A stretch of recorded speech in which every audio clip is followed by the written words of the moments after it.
to see Inspector Lestrade at once. Your name, sir? Dr. John Watson. He's expecting you, sir. In a way, I believe he is. Well, I'll tell him you're here, sir.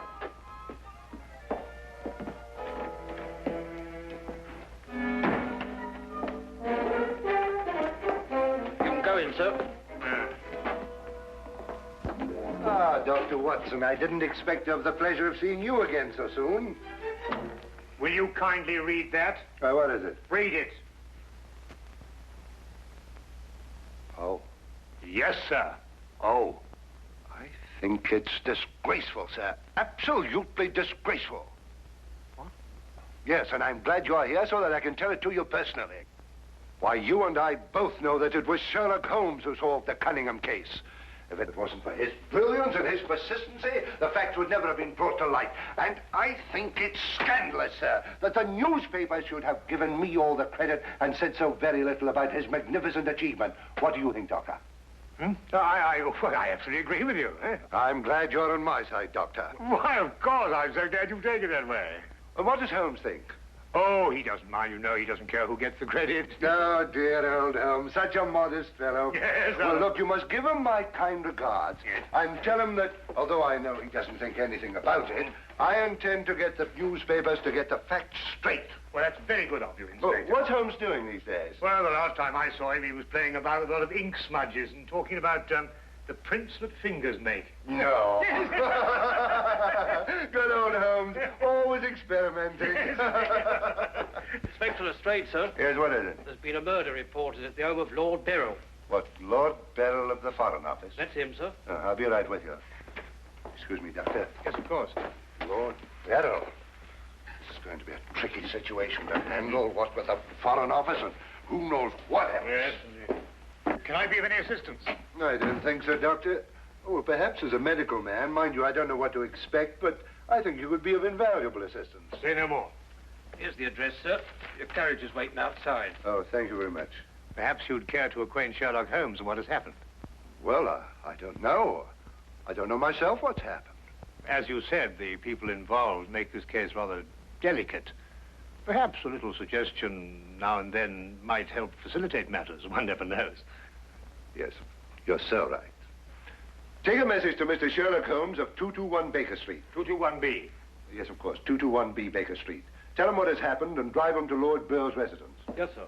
And tell him Dr. John Watson is already there. The flat's the first floor up. Yes, sir. Very good, sir.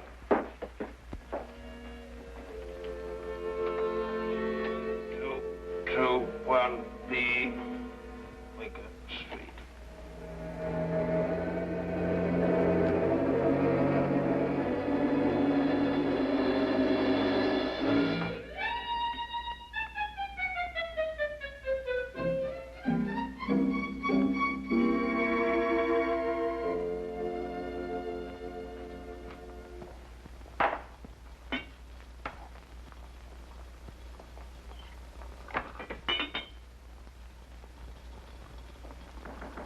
Come in.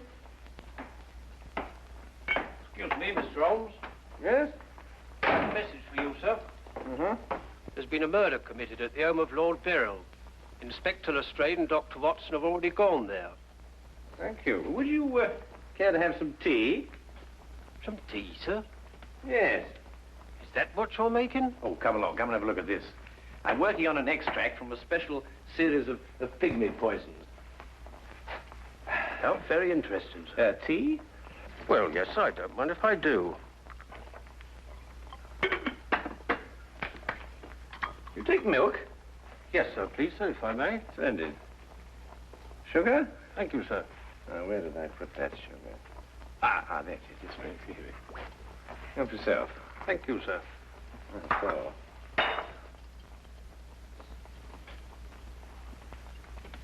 What's this you're doing here, sir? Well, I believe that certain poisons, if taken in the correct doses, can actually have beneficial rather than fatal effects. Now, that's very interesting, sir. Yes, it is, isn't it? And what's all this over here, sir? Oh, that? Oh, those are some tropical leaves. They were sent to me by a friend of mine who hunts in that part of the country. The essence, you see, passes through this tube, down here and across the table, and is condensed in that retort there. And what's that stuff in the bottom there? That's lime. That acts as a catalytic agent to combine the essence of the leaves with a dark, tar-like substance, which you can see at the bottom.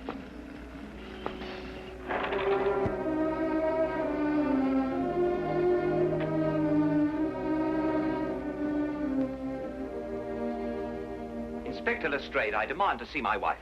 You've kept me waiting half an hour, and now I should like an explanation. Of course, you're entitled to one, sir. You know that Karl Oberstein was murdered in your study. I was informed of that, and it is a tragedy, of course. But I still don't see that is... Lord Beryl, your wife has confessed to shooting him. What? That's why I couldn't allow you to see her. We were taking her statement. What does she say? Apart from the actual confession of murder, she refuses to say anything. You may go in now if you wish, Lord Beryl.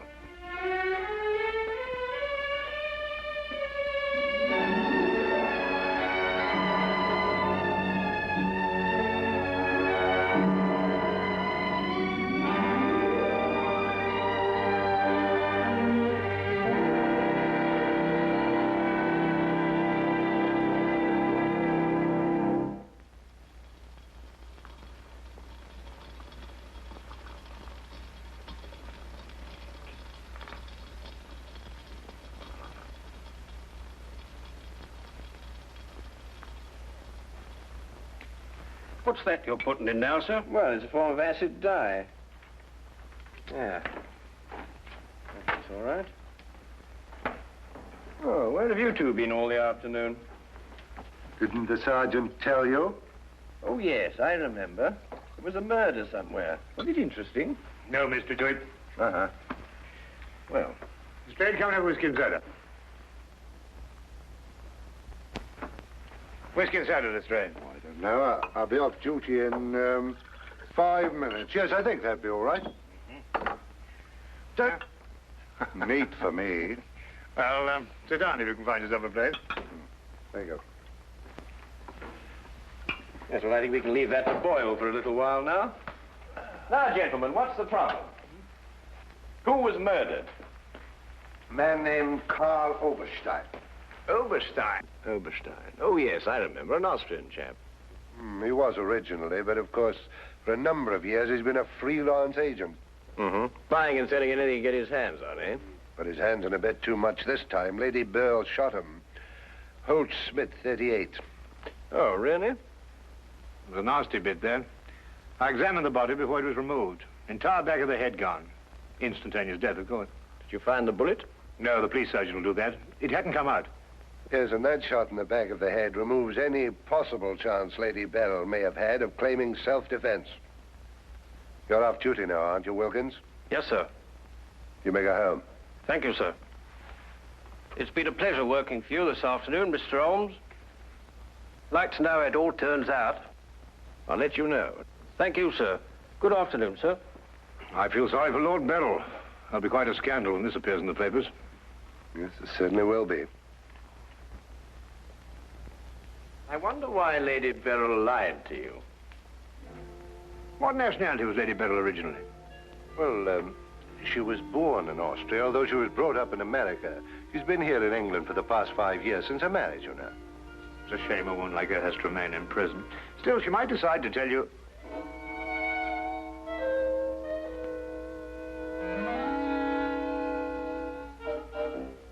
What did you say? I beg your pardon? What did you say just now? I didn't say anything. Oh, yes, you did. You said, I wonder why Lady Beryl lied to you. Oh, that? Yes, what did you mean? Nothing, except, of course, that Lady Beryl didn't shoot this chap Oberstein at all. But she confessed to it. Nonsense. She didn't shoot Oberstein because Oberstein wasn't shot. His head was bashed in with a blunt instrument. The revolver you claim was the murder weapon actually belonged to Oberstein. She found it lying by his side and pretended she'd done it in order to shield her husband. She's no more guilty than you two are. Would you hold that like a good fellow, please? Would you please repeat that? Of course, it's as plain as a... Here, would you mind holding that? Oh, well, it's not plain to me. Well, you told me that Lady Beryl confessed to shooting Oberstein. But Oberstein wasn't shot. Just because you find a man with the back of his head shattered and a gun lying by his side is no reason to assume he's been shot. Thank you. You also assumed that the bullet had lodged in Oberstein's cranium because it hadn't emerged through the front. Now, any student of elementary ballistics knows that the greatest damage to the skull is on the opposite side to which the bullet entered. The point of entry is always clean. But the gun we found was an Austrian gun, and Lady Bell is an Austrian. Now, there's a logical bit of reasoning for you. Would you mind holding that, please? Lady Beryl saw Oberstein lying there and jumped to the same conclusion we did. Well, Lady Beryl's innocent. Then somebody else is guilty. Brilliant! We've got to get back to the premises and re-examine them for clues. You come with us, Holmes. This nonsense can wait. Nonsense? Nonsense. Nonsense? Did you say nonsense? I'll have you know, Inspector Lestrade, that if the law enforcement agencies of this country were a little, an infinitesimal amount more advanced than ancient Neolithic man, I would not have to be doing the basic research work that will in time benefit police bureaus throughout the earth. You may have a point, Mr. Holmes. A point? The only point is human, of which there is a paucity in the halls of our defense republic. So do you really think so? I certainly do think so, and I'll tell you a few other things in a bit.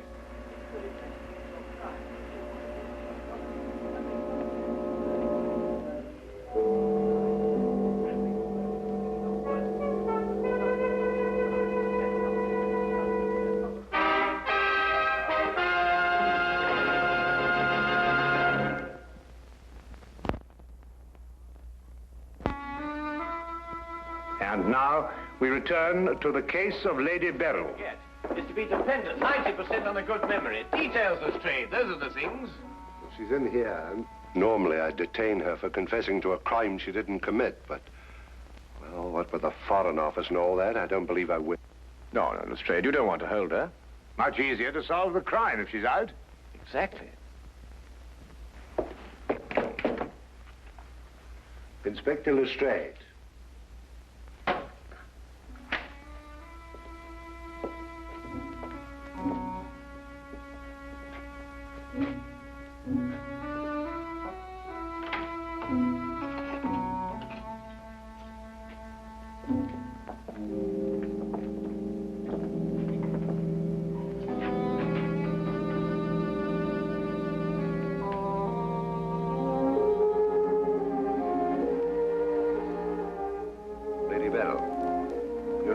We're releasing you.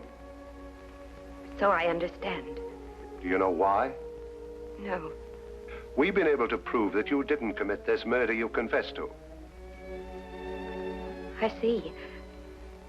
We would, however, like an explanation as to why you confessed to this crime.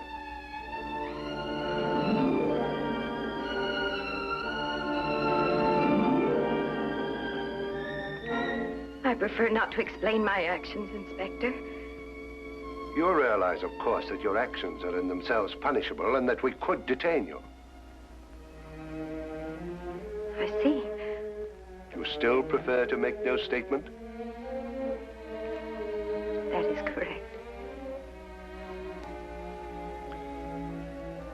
Very well, Lady Beryl. You'll be released as soon as the formalities can be cleared. Thank you. Human beings lie to gain, to cover, or to protect.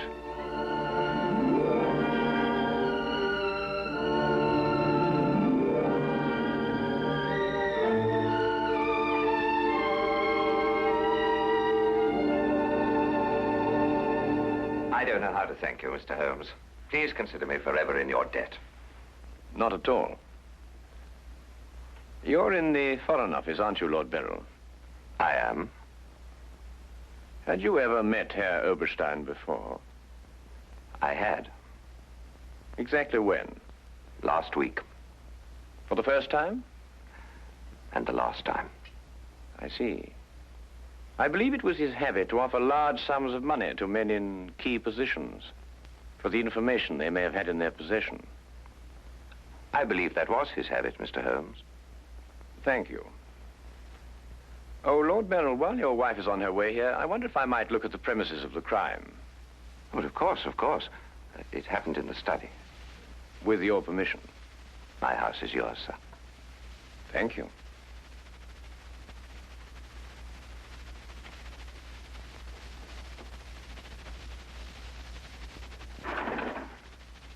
Well, now, let me see. Karl Oberstein was lying about there. Of course, it's been removed. Yes, yes, of course. I see you cleaned everything up with your usual remarkable efficiency, Lestrade. Now, look here, Holmes. I didn't know there was going to be any mystery about this affair. Oberstein's head was here, Holmes, and his feet were there. Thank you, Watson.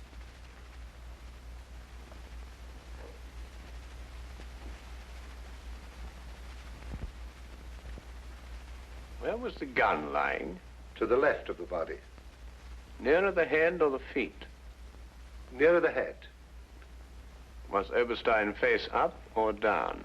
Face up. I had to turn him over to examine him.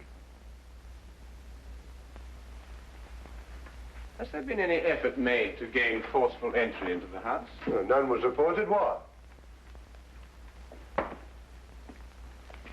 Lord Beryl, do you use glasses when you read? Yes, I do. These? Are they your only pair? Yes.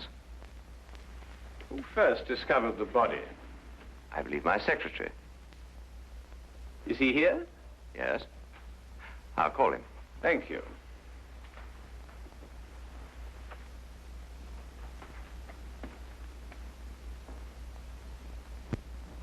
Lestrade, where was Lord Beryl at the time you estimated the crime was committed?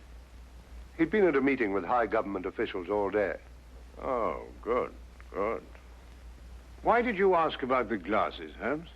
It's because Lord Beryl wears glasses when he reads that Lady Beryl confessed to a crime she didn't commit.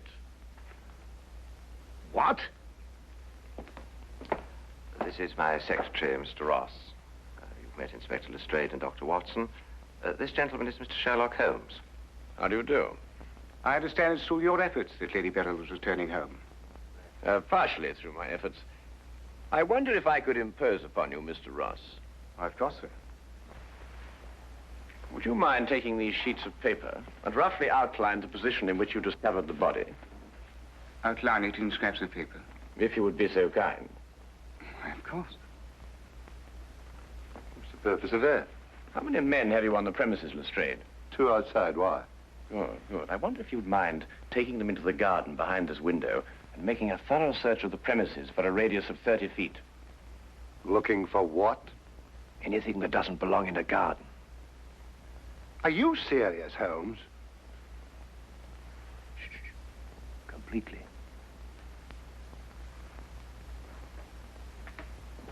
Let's got him out of our way. Have you examined your safe, Lord Beryl? I have, Mr. Holmes. All my papers are intact.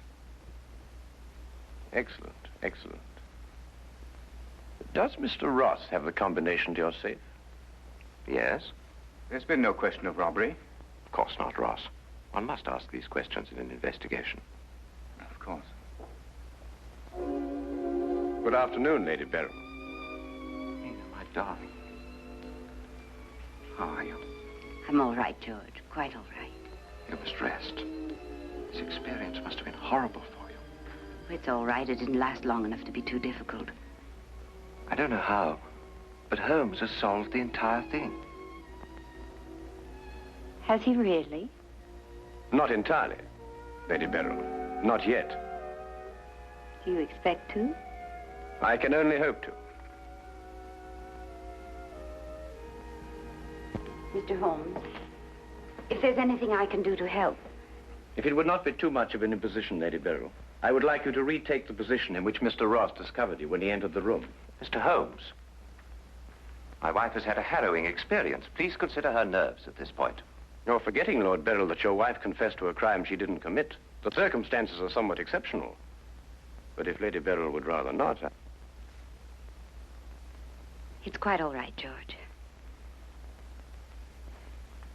Now, let me see.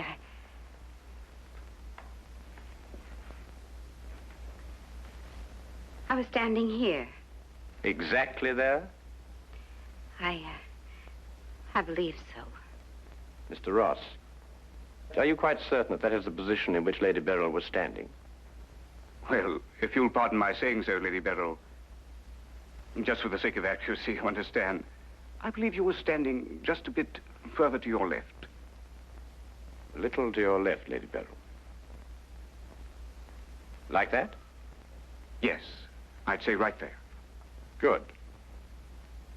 Now, Lady Beryl had a revolver in her hand. Mr. Holmes. That is correct. In which hand? My right hand. Mr. Ross? That's right. Lady Beryl's right hand. Lord Beryl, do you happen to have a revolver in the house? Yes, I have. May I have it? I'm not going to ask my wife to...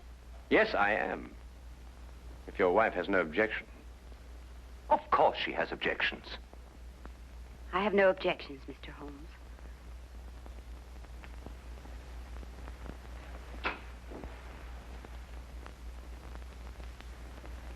Ah, excellent. A .38 caliber. Do you notice, Watson, that it's patterned very closely after the Schmidt-Holtz, the revolver in question? Lady Beryl, is that the way you held it? I believe so. Mr. Ross? Yes, it was like that. Mr. Ross, I'd like you to think very hard. A great deal depends on what you're going to say now. As far as you can remember, that was the position of Herr Oberstein's body? Yes. And where in relation to Herr Oberstein's body and Lady Beryl were the broken eyeglasses? Over there. There? Yes.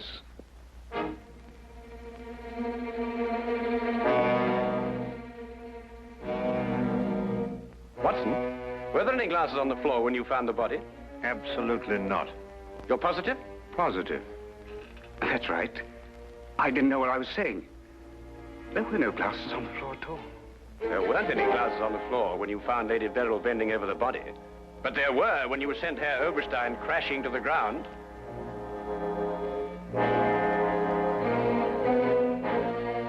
Before you run, Mr. Ross, look at Lady Beryl. I don't understand this, Mr. Holmes. Oh, very simple, really. Herr Oberstein approached you with an offer to buy Foreign Office secrets.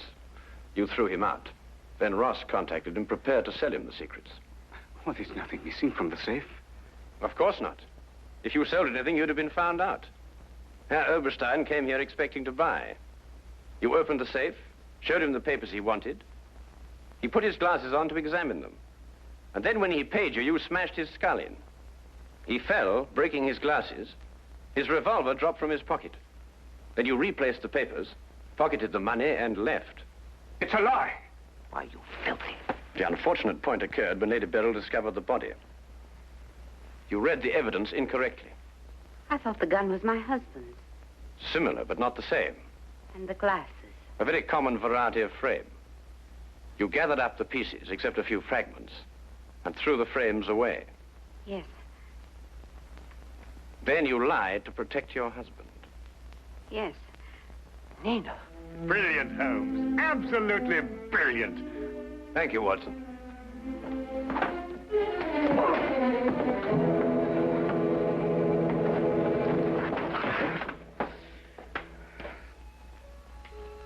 My humble and very grateful thanks, Mr. Holmes. It's been a pleasure to help so brave and noble a woman. I'm still not quite certain what's happened, but I know we shall both be forever indebted to you.